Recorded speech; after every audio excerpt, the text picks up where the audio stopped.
What's up, guys? Today I'm going to be putting these lights on my go-kart.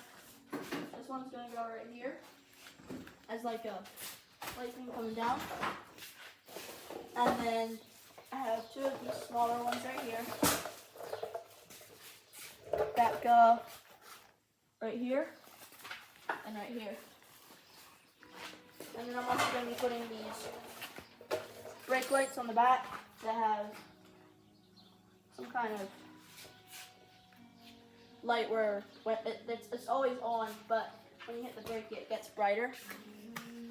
I don't have the attachment to add to the brake pedal yet, so I'm not going to be doing that today, but I am going to be installing them. Can I cut it?